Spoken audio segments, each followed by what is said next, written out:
Hola, buenas noches. Hoy vamos a seguir hablando acerca de la importancia de la palabra de Dios. Es interesante este tema porque tenemos que establecer que la Biblia no es un libro más. La Biblia no es un libro de historia, ni mucho menos es un oráculo.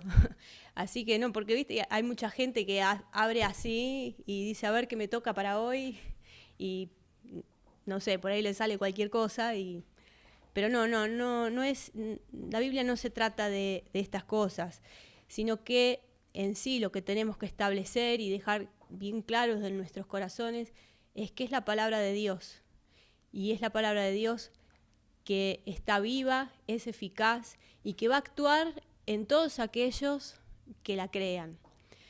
Así que bueno, ese es el tema, ¿no? Ir conociéndola, ¿no? Y a medida que esta palabra vaya ganando respeto, vaya ganando credibilidad en nuestros corazones, entonces es cuando más y más vamos a lograr sumergirnos en el plano de lo sobrenatural y vamos a poder experimentar aquellas cosas que Jesús dijo que íbamos a experimentar aquellos que creyéramos.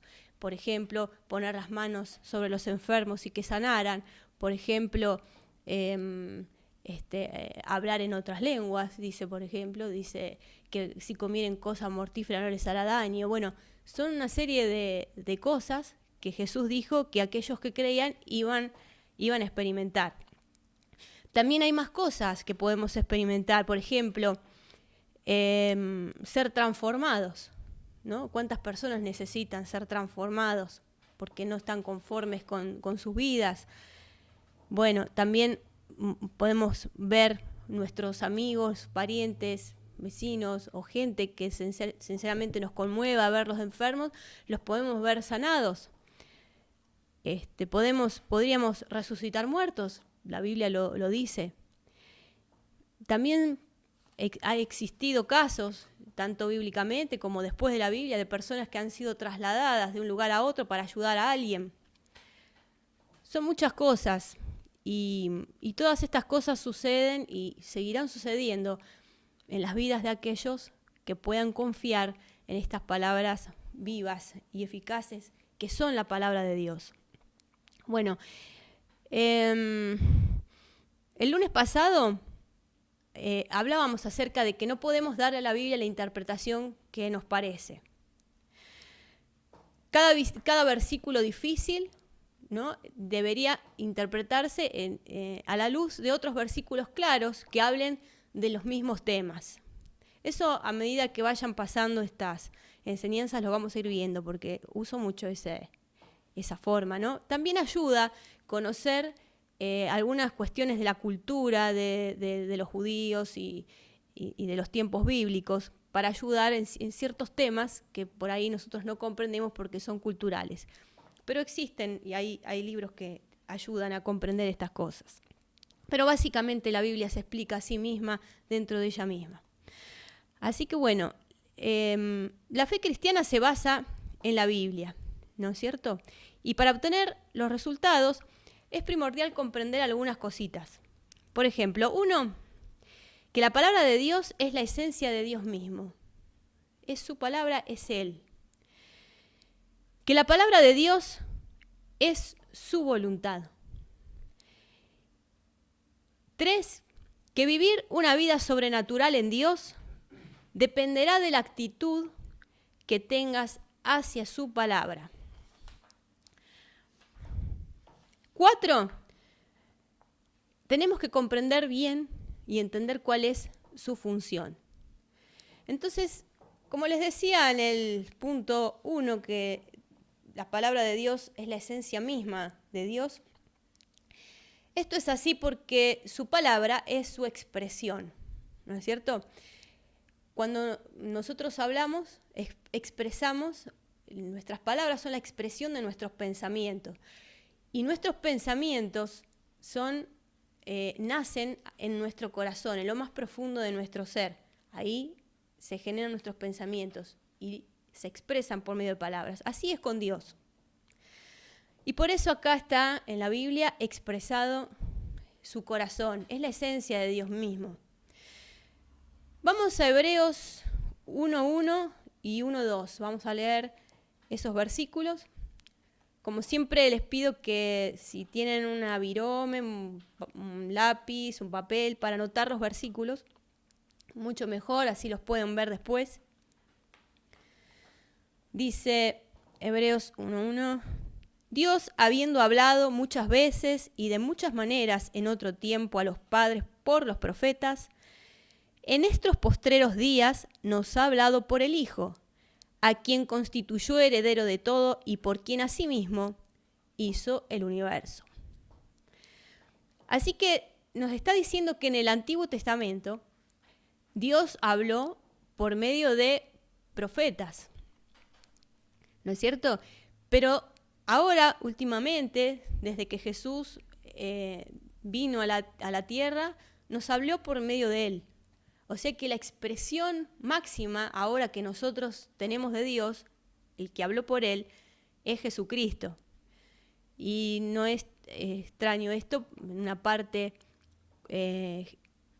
cuando todos escuchan la voz de Dios, ¿no? Que Él estaba siendo bautizado, dice, este es mi Hijo amado, en quien se complace mi alma, a Él oíd.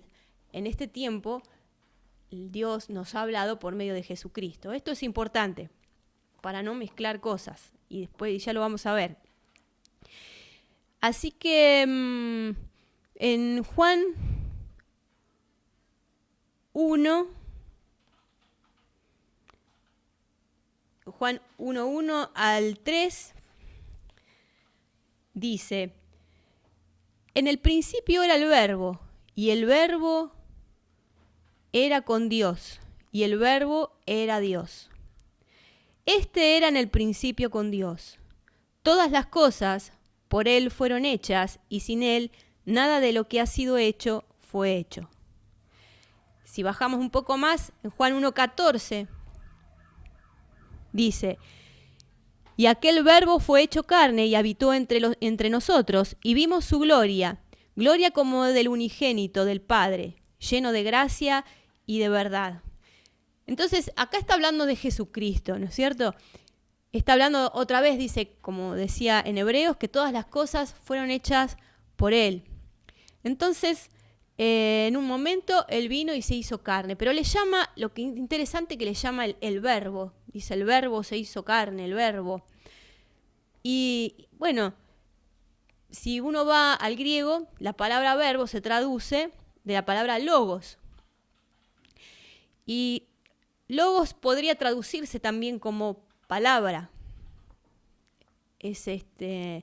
Pero un significado profundo de la palabra logos, ¿no? Como sabemos que está hablando Jesús, podríamos decir, Jesús es la palabra, Jesús es el verbo, Jesús es, este es el significado profundo, la expresión del corazón de Dios, es la expresión. Así que Jesús es la expresión de Dios manifestada. Entonces, bueno, Hebreos dijo bien claro en el libro de Hebreos, decía el autor que en un comienzo Dios se expresó por medio de los profetas, después se expresó a través de Jesús. Y después de la resurrección y la ascensión de Jesús, ¿por medio de quién se seguirá expresando Dios? Bueno, se expresa a través de los creyentes, en aquellos que son habitados por Jesús porque han creído en su nombre. Pero de esas cosas vamos a hablar más adelante. Y bueno, lo que es importante es que vayamos estableciendo que la palabra de Dios es la verdad, el Espíritu Santo que se mueve, el Espíritu Santo se mueve a través de ella cuando nosotros la hablamos, está viva, ¿no es cierto?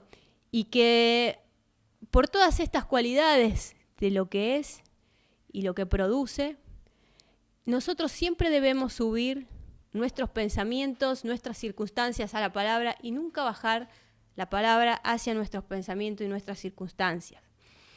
Vamos a ver por qué es necesario darle importancia. Salmo 138:2, en la parte B o la segunda parte del versículo, porque es largo, pero solamente vamos a tomar la parte B.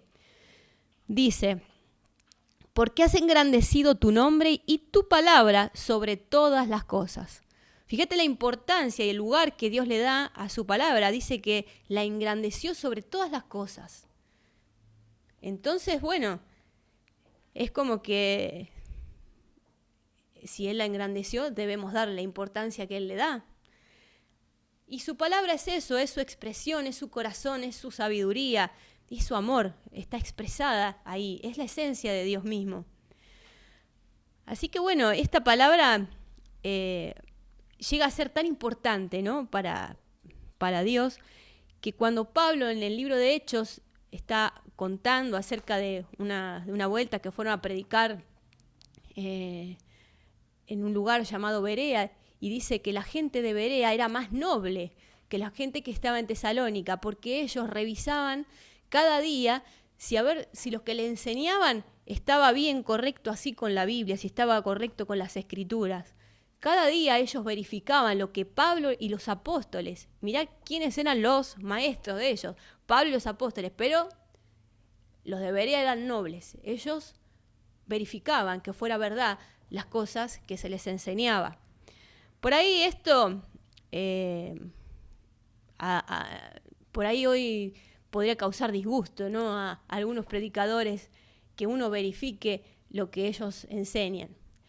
Pero en sí es lo correcto y es noble delante de Dios, que nosotros revisemos y nos fijemos si realmente las cosas que nos dicen son así. Y bueno, porque en definitiva lo que importa es obtener la verdad de la palabra y no opiniones de hombres, que en definitiva no van a causar ningún resultado. Y nosotros lo que necesitamos es que esta palabra, que es verdad, que es sobrenatural y que tiene tantas promesas, funcione. Y funciona, pero necesitamos pura. Así que bueno, eso es importante, entender que la palabra de Dios no debe ser adulterada. Nosotros no debemos adulterarla diciendo, ay, para mí quiere decir esto, para mí quiere decir aquello. Tenemos que tener una acción noble con respecto a ella y tratar de ver qué es lo que está diciendo. Y sobre todo en estos tiempos, ¿no? Que tiene características, según la Biblia, de los últimos tiempos. Y se levantan cada vez más sectas, más religiones, se levantan cada vez más personas que están más interesados en captar posiblemente el dinero de personas que tienen necesidades espirituales, se aprovechan en ocasiones. Entonces hay que verificar las Escrituras.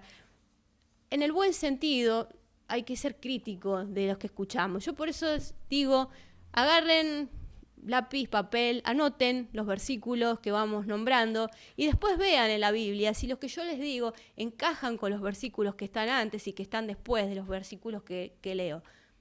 Eso es noble para con Dios y a mí no me ofende. Y si tenés alguna pregunta, lo podés escribir al mail. Si ¿por qué dijiste esto? Si acá tal cosa. Y lo verificamos. Lo que importa es la palabra, no nuestras opiniones. Y mucho menos las tradiciones que enturbian todos los conceptos de la palabra. Como un segundo punto puse que la palabra de Dios es su voluntad. Tenemos que llegar a ese entendimiento. Lo que está escrito en la palabra de Dios es la voluntad de Dios. Decíamos que Jesús es la máxima expresión de Dios y que en el último tiempo nos ha hablado por medio de Él. Ahora hay un versículo en Juan 10:10 que dice, donde Jesús dijo, el ladrón no viene sino para hurtar, matar y destruir. Yo he venido para que tengan vida y para que la tengan en abundancia. Ahora, Jesús dijo en una oportunidad que Él siempre hacía la voluntad del Padre y todo lo que el Padre le agradaba, Él lo hacía. Y que Él vino a mostrarnos a Dios. El que me ha visto a mí, ha visto al Padre. Entonces, Él nos estaba mostrando cuál era la voluntad de Dios. Y Él dice que vino para que tengamos vida y vida en abundancia, entonces la voluntad de Dios es que tengas vida y que la tengas en abundancia. Así que Jesús, por ejemplo, anduvo sanando a todos los oprimidos por el diablo, dice. Sanaba a los enfermos, echaba fuera a los demonios, resucitó muertos, hacía todas esas cosas. Entonces, si Jesús lo hacía, quiere decir que esa es la voluntad de Dios, porque Él siempre hacía lo que le agradaba al Padre. Entonces, bueno, esa es la voluntad de Dios. Sanar a los enfermos, echar fuera a los demonios, resucitar a los muertos, traer libertad a las personas, libertad a los oprimidos, dar vista a los ciegos. Eso es exactamente las cosas que Jesús hacía. Por ejemplo, también Jesús vino a perdonar pecados. Él hizo todo su sacrificio para librarnos de la esclavitud del pecado. Entonces es la voluntad de Dios perdonar pecados. A algunos les encanta decir que Dios condena, que Dios está enojado, pero Jesús es quien habló la máxima expresión de Dios hablada. Entonces, ¿y Él qué hacía? Perdonaba. Entonces esa es la voluntad de Dios. Él quiere perdonar. Además tenemos un versículo bastante explícito, que es Romanos 12:2. Versículo interesante. Acá dice cómo es su voluntad.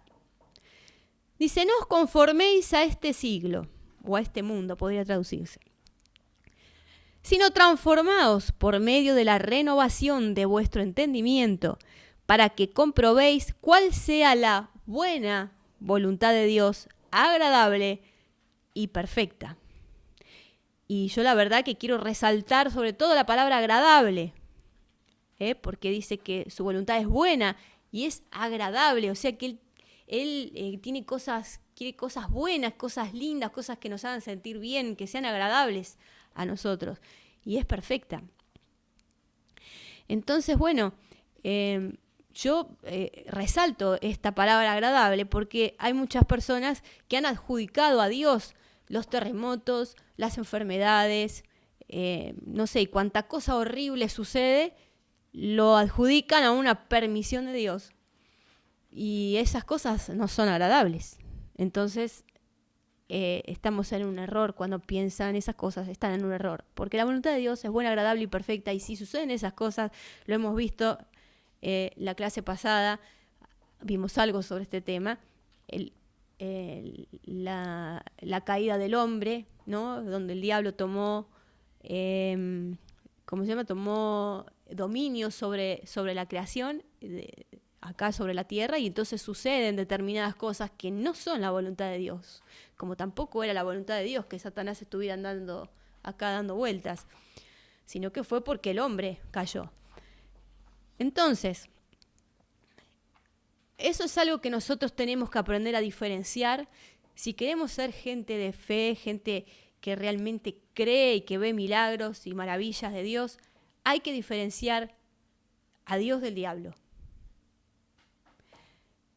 El diablo es malo y su deseo es exterminar a la creación y principalmente a los hombres, porque Dios ama a los hombres y Él los quiere exterminar. Pero bueno, la voluntad de Dios es todo lo contrario, es vida, quiere que haya vida, quiere salvación, quiere sanidad, quiere perdón. Entonces, si solamente comprendemos esto, Dios es bueno, el diablo es malo. Estás mejor parado que muchos que tienen confundidos a ambos y que piensan que son amigos o cosas por el estilo, porque dicen no, porque Dios le permite al diablo y qué sé yo. Parece que trabajar en conjunto, esto no es bíblico. Olvídense de ese tipo de cosas. Eso nos destruye en nuestra fe, porque en vez de tomar acciones en contra de una enfermedad, en contra de una situación negativa, la gente que hace piensa que es voluntad de Dios, entonces ¿qué hace? Se somete. Y es un golazo para el diablo, para destruir, porque esa es su voluntad. Hurtar, matar, destruir. Sin embargo, cuando vos entendés que la voluntad de Dios para vos es buena, es agradable y es perfecta, cuando venga una enfermedad, cuando venga una mala circunstancia, ¿no? Un problema económico, lo que sea, vos te vas a agarrar de la voluntad y va a ser de tu papá, porque sabes que tu papá es con vos. Entonces te vas a agarrar de él y vas a decir, no acepto esto, en el nombre de Jesús, yo me declaro en victoria sobre esta situación, diablo mentiroso, te vas de acá. Y no te vas a resignar. Es tan importante entender, el diablo es malo y no tiene nada que ver con Dios, que es bueno. Dios está con nosotros. Y si Dios es por nosotros, ¿quién contra nosotros? Dice la Biblia. Así que bueno, no nos confundamos. Dios y el diablo no tienen nada que ver. No se llevan bien, no trabajan juntos. Olvídense de eso. Entonces después teníamos el punto 3 que yo cité, dije que vivir una vida sobrenatural en Dios dependerá de la actitud que tengamos hacia su palabra. Entonces, ¿cuál es la actitud correcta frente a la palabra de Dios? Bueno, aun cuando algo me parezca insólito, que la palabra dice, una promesa, una afirmación de Dios, que a mí me parezca insólita, mi actitud es, si Dios lo dice, es así. Esa es la actitud correcta frente a la palabra de Dios. Eso es confianza, eso es fe. Números 23, 19, viene en el Antiguo Testamento. Hay un versículo fuerte que dice lo siguiente: Dios no es hombre para que mienta, ni hijo de hombre para que se arrepienta. Él dijo y no hará, habló y no lo ejecutará. ¡Upa! Así que acá es bien claro, si Dios dijo algo, y esta es su palabra, es verdad. Y si Él dijo, lo va a hacer. Y si habló, eso se ejecuta. Así que bueno, esa es la razón que si vemos que, por ejemplo, Jesús dice cosas como que los que crean en Él van a hacer sus mismas obras y aún mayores, es verdad. Entonces nosotros que vamos a decir, no, ¿cómo yo, que soy un pobre tipo, voy a hacer? Porque Jesús dijo, y si acá dice, Él dijo y no hará, habló y no ejecutará, eso es así porque Dios lo dijo, ya está. Entonces, y así otras cosas más. Porque también la palabra dice que, por ejemplo, que si pedimos alguna cosa conforme a su voluntad, Él nos oye, y que si nos oye tenemos las peticiones que le hayamos hecho. Entonces, eso es así. Y si yo pido, lo tengo, porque Él lo dijo y lo va a hacer. Dios no miente, no es hombre para que mienta. Después si dice que por las llagas de Cristo fuimos nosotros curados. Entonces, pero yo me duele, estoy acá. Acá dice que tenemos eso. Lo que yo tengo que hacer es subir mi pensamiento y mi circunstancia a la verdad de la palabra de Dios y tomarme de eso hasta que lo vea. Eso es fe. Así que bueno, la palabra de Dios tenemos que sostenerla en lo alto y subir siempre hacia lo que ella dice y no bajarla a mi circunstancia. Cuando bajamos la palabra de Dios a mi circunstancia, no, lo que dice a Dios en su palabra no es tan así porque a mí no me funciona, o no me funcionó, o no le funcionó a mi amigo, entonces no es así, es algunas veces. Eso es bajar la palabra de Dios a la circunstancia de otra persona o de la mía. No, eso, como quiera que sea, yo sigo sosteniendo lo que dice la palabra de Dios. Así, eso es fe. Segunda de Timoteo 2:15 nos dice cómo presentarnos a Dios aprobados. Dice, procura con diligencia presentarte a Dios aprobado como obrero que no tiene de qué avergonzarse, que usa bien la palabra de verdad. Hay otra traducción que estaba linda del mismo versículo en otra Biblia, en la Biblia de las Américas, dice, trata de que Dios pueda contar contigo. Sé como obrero irreprensible, experto en el manejo de la palabra de verdad. Esa palabra que en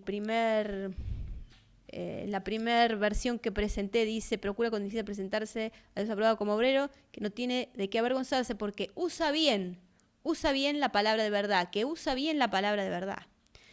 Es la palabra griega orthotomonta, que literalmente quiere decir cortar o dividir correctamente. Y esto a modo informativo, ¿no? Los textos antiguos griegos estaban escritos todos seguidos, no tenían espacio, no tenían coma, no tenía punto, estaba escrito todo seguido. Entonces, la persona que iba a leer las escrituras, lo que tenía que hacer era cortar perfectamente, hacerle cortes perfectos para que se entienda y para que tenga el sentido que el escritor le quiso dar. Entonces dice que es necesario, ¿no?, usarla bien, hacerle un corte correcto para presentarse delante de Dios aprobado. Claro, es su palabra y Él le da mucha importancia. Así que bueno, o sea que viendo el versículo de una perspectiva, por decir así, negativa, está diciendo que usarla mal es vergonzoso y que Dios no aprueba el mal uso de su palabra. Así que bueno, y para usarla bien, para darle el sentido que verdaderamente tiene, hoy nosotros tenemos las palabras bien separadas y todo eso, pero tenemos que darle bien el sentido que tiene para que después la apliquemos y dé el resultado que realmente el Señor quiere que dé en nuestras vidas. Bueno, entonces vamos al punto 4 que yo había dicho, y es que tenemos que entender y comprender bien cuál es su función. Vamos a 2 de Timoteo 3, 16 y 17. Acá habla de cuál es la función que tiene la palabra de Dios en nuestras vidas. Muy interesante escritura que puede echar abajo unas cuantas tradiciones que se dicen.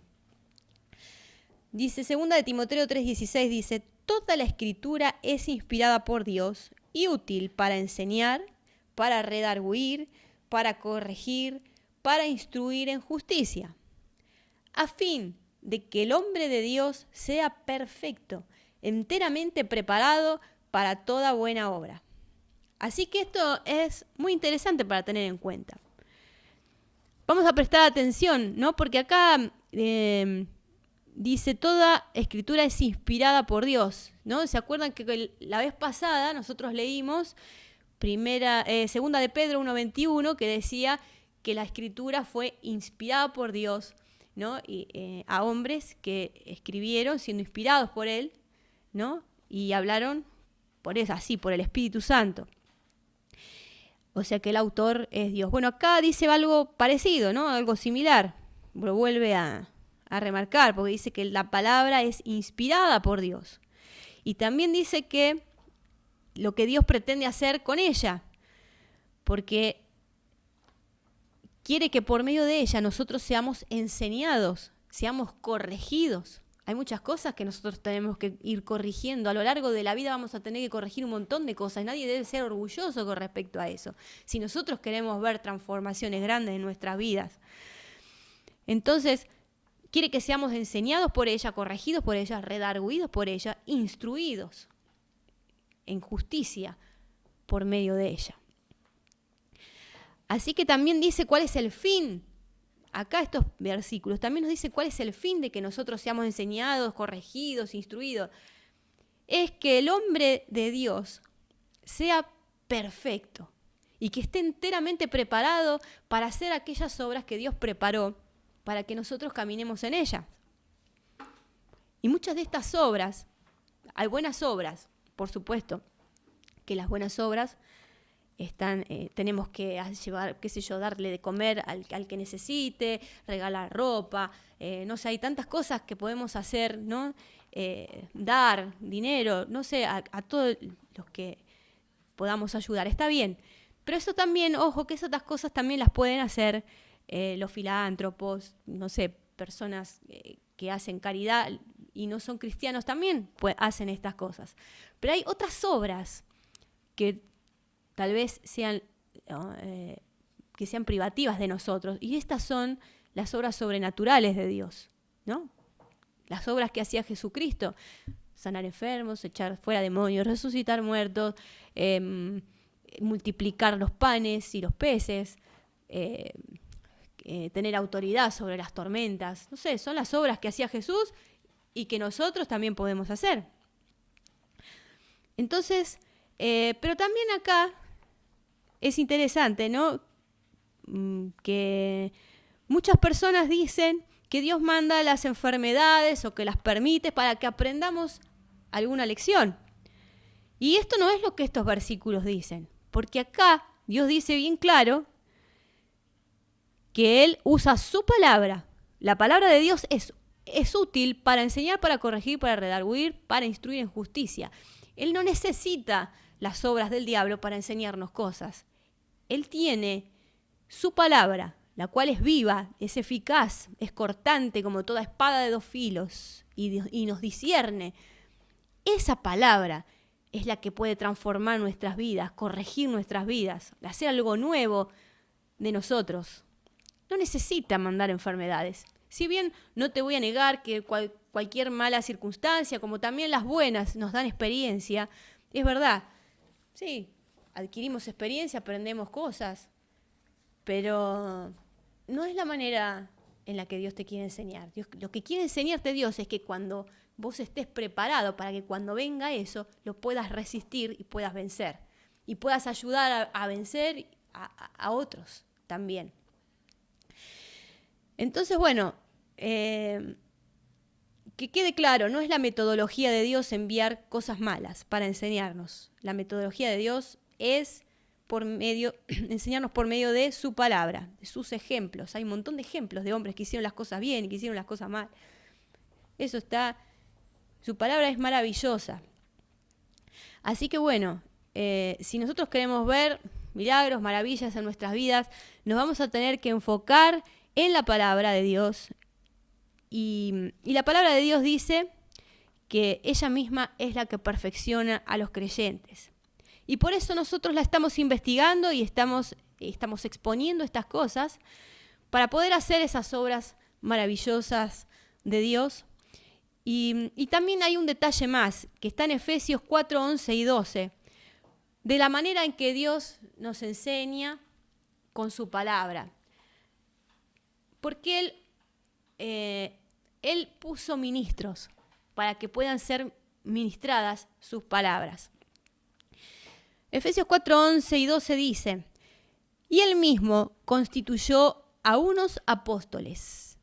Habla de Jesús. Dice, y Él mismo constituyó a unos apóstoles, a otros profetas, a otros evangelistas, a otros pastores y maestros, a fin de perfeccionar a los santos para la obra del ministerio, para la edificación del cuerpo de Cristo. ¿No? Acá otra vez, para perfeccionar a los santos, ¿no es cierto? Para eso lo hizo. Puso personas en el cuerpo de Cristo para que puedan impartir sus verdades, las verdades de Dios, a fin de prepararnos para que podamos servir a la manera de Dios. Así que, bueno, eso es lo que Él quiere, equiparnos, entrenarnos, ¿no? En sus cosas. Pero hay que estar atento a estas cosas y observar, porque, como decía, en estos últimos tiempos se levantan y se van a seguir levantando muchos falsos profetas, muchos falsos apóstoles, muchos falsos maestros, muchos falsos evangelistas, muchos falsos en general. Y bueno, pero Jesús nos dejó bien claro en un momento, dijo, por sus frutos los conoceréis. Por eso revisamos las cosas que se nos dicen, se nos enseñan. Pero sobre todo estemos atentos a los frutos que presentan las personas que exponen la palabra de Dios. Así que, porque bueno, ellos están para servir, los pastores, evangelistas, los maestros, todos ellos están para servir al cuerpo de Cristo, están para dar. Pero muchas veces entre los falsos vas a encontrar gente que es sumamente egoísta, que lo único que quieren es su beneficio personal. Lo único que quieren es dinero. Cuando Jesús dijo, de gracia te recibiste, dad de gracia. Las motivaciones, en lugar de ser las motivaciones del Señor, pasan a ser las motivaciones del ego, motivaciones de grandeza, motivaciones de, qué sé yo, ser ellos. Y al final, por ahí encontramos, en vez de servidores, porque Jesús dijo que el que quiere ser el mayor tiene que servir primero, y en vez de encontrar servidores, en muchas ocasiones encontrás monarcas, a los cuales todos terminan sirviéndoles. Y eso no es lo que Jesús levantó para que sirva al cuerpo de Cristo y lo prepare para la obra de ministerio. Así que por sus frutos lo conoceréis. Y uno de los frutos que tienen que dar estas personas, y que es claro, ahí mismo lo dice, es que están trabajando para que los santos se perfeccionen y además para que ellos puedan hacer las obras para los cuales Dios nos llamó.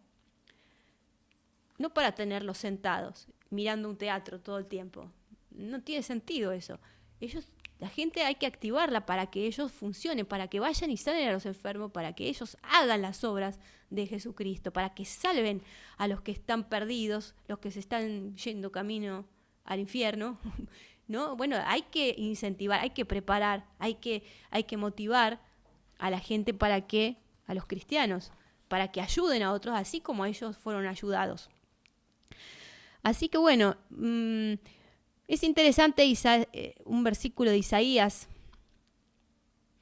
55:11, dice,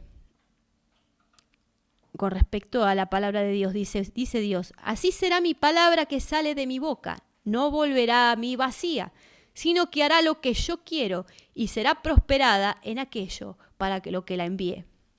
Así que esa es la voluntad de Dios, que cuando Él da palabras, cuando Él dice cosas, Él quiere que produzcan. Esas palabras tienen que producir algo y llegar y volver a Él con el producto para aquello por lo que la envió.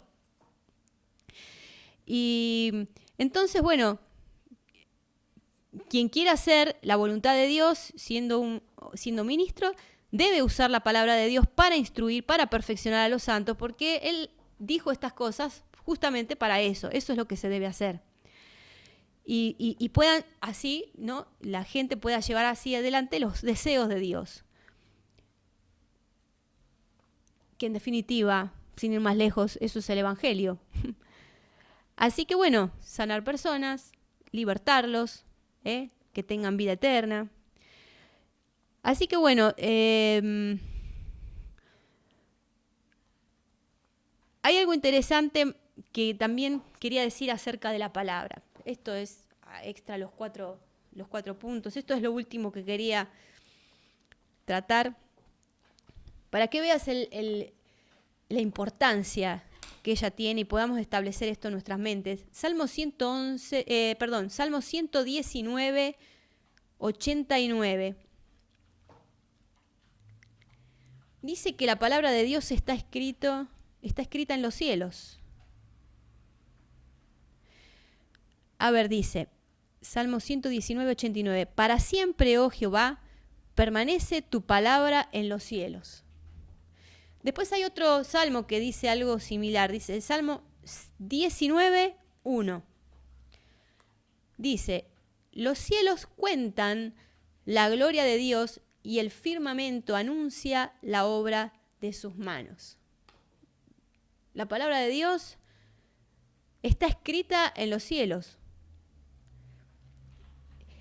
Y les digo algo, el tema central de la Biblia es Jesucristo.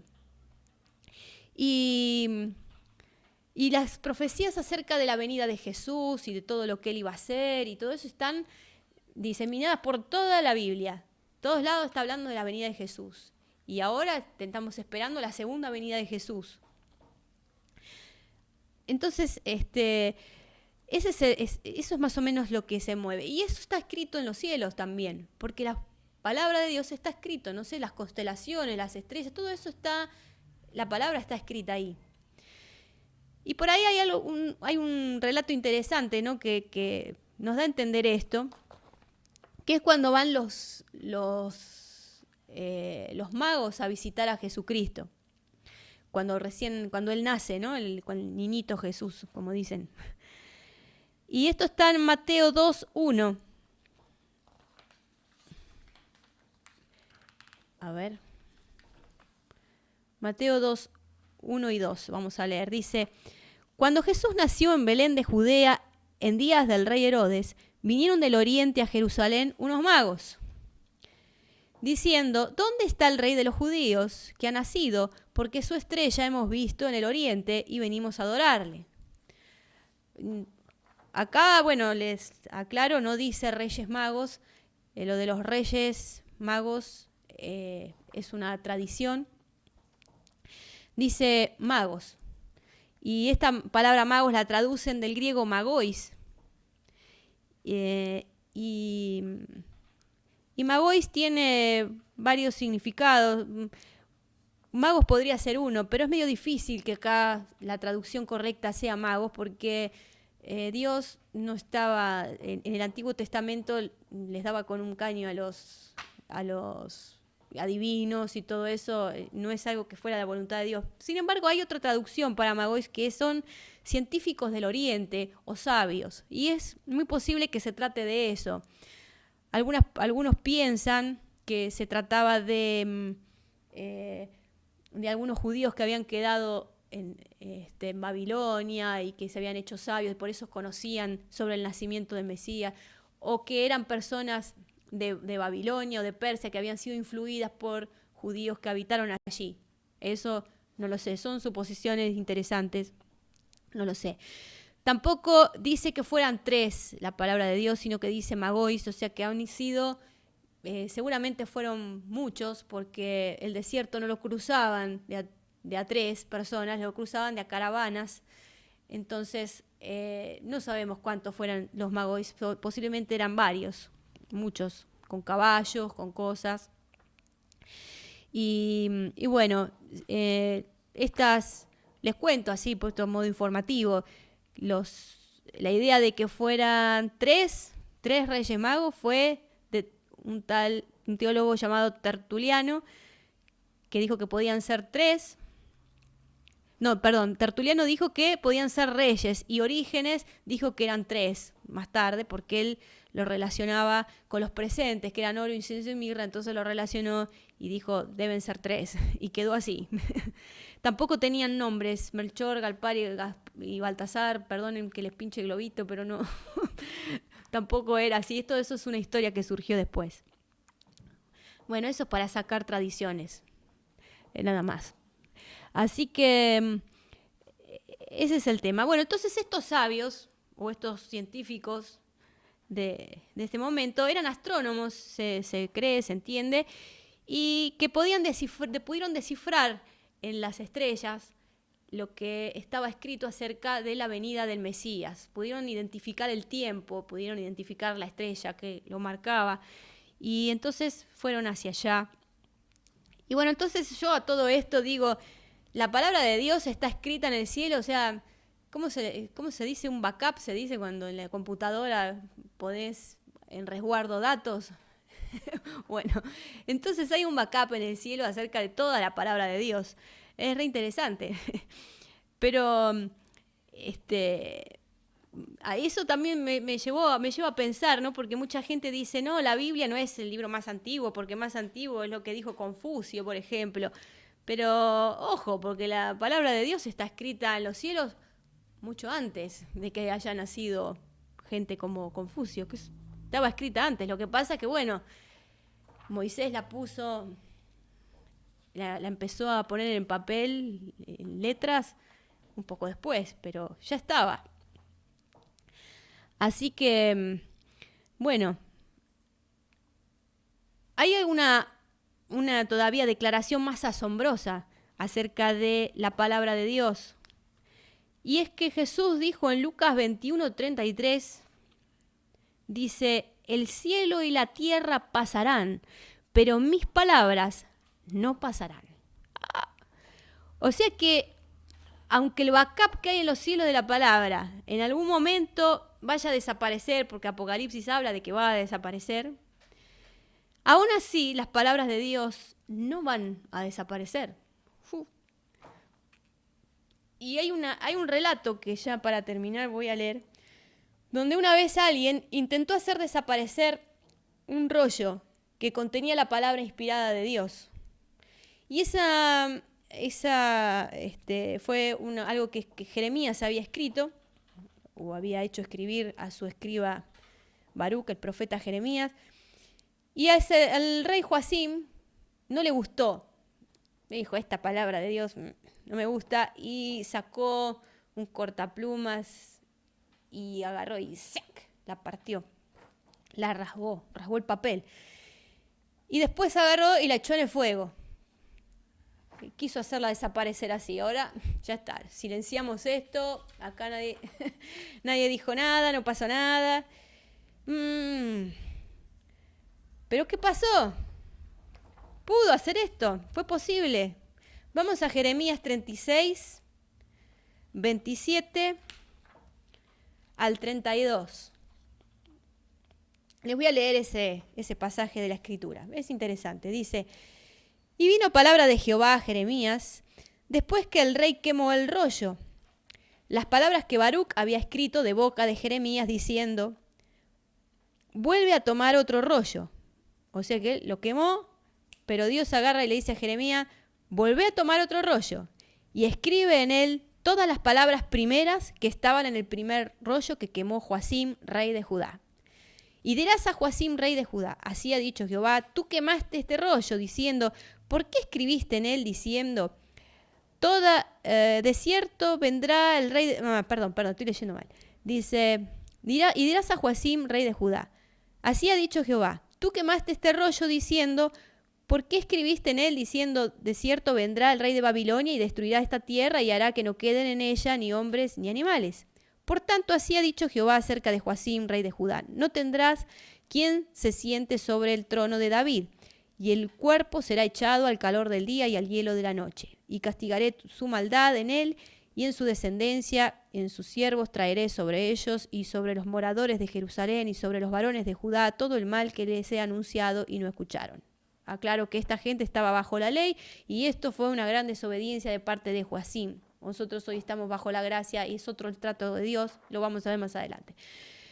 Así que bueno, finalmente en el 32 dice, y tomó Jeremías otro rollo y le dio a Baruc, hijo de Nerías, escriba, y escribió en él, de boca de Jeremías, todas las palabras del libro que quemó en el fuego Joacim, rey de Judá, y aún fueran añadidas sobre ellas muchas otras palabras semejantes. O sea, este fue el primero en tratar de hacer desaparecer la palabra de Dios. Pero esta persecución continúa. Y continúa de varias formas.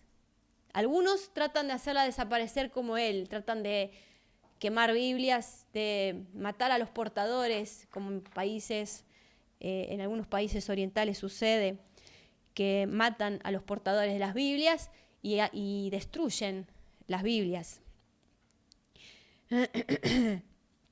Pero el tema es que siempre es así, tal vez, por decir un número, por 10 Biblias que destruyan, se imprimen cientos y cientos de Biblias más. Así que, ahora, hay otra forma también de callarla, y es oscureciendo el significado que la Biblia tiene. Y el diablo ha incurrido también en este método, al ver que no puede destruirla así, destruyendo físicamente la Biblia. Lo que trata de destruir son los significados. En el occidente más o menos se maneja así. Así que, bueno, el asunto es que la verdad sea dicha, así como pasó con Jeremías, que agarró y le dijo, agarra otro rollo y volví a escribir todo y yo todavía te voy a dar más palabras todavía. Porque no se puede destruir lo que Dios hizo, lo que Dios escribe, lo que Dios deja, no se puede. Así también, cuando se destruye el significado de las Escrituras, también Dios va a llamar una y otra vez más y más gente, así como llamó a Jeremías, para que redescubran sus significados y para que escarben en la tierra de las tradiciones, para hallar el tesoro magnífico de su verdad, que es la que verdaderamente liberta, porque está escrito: conoceréis la verdad y la verdad os harás libres. No te van a hacer libres las tradiciones de los hombres, ni los puestos. No te van a hacer libres esas cosas. Es la verdad que está en la Biblia la que te va a hacer libre. Así que esa es su palabra que está escrita en los cielos, que es viva y que es eficaz. Esa es la palabra que nos va a llevar a esa aventura sobrenatural de ver esas cosas que ojo no vio, ni oído yo, ni que ningún hombre se imagina, y que Dios preparó para todos aquellos que le amamos. Así que bueno, yo quiero estar entre este tipo de gente, entre los que escarban entre las tradiciones y buscan la palabra pura, porque es Dios quien hace este llamado, es Dios. Y espero que quienes escuchen estas cosas deseen lo mismo. Así que bueno, hasta acá la enseñanza de hoy. Y si querés hacer algún comentario, si tenés alguna pregunta, algo que necesites hablar, sabés que podés escribir al mail contacta@revoluciondefe.com. Ahí Pablo lo está poniendo, ahí abajo. Y bueno, también el próximo lunes continuamos a las 20 horas. Vamos a hablar acerca de cómo Dios creó al hombre, las partes que tenemos, que es una enseñanza básica y esencial para que después podamos comprender nuestra identidad en Cristo. Así que muy buenas noches, que descansen y que tengan hermosos sueños proféticos, que Dios les hable. Un abrazo grande, nos vemos. Chao.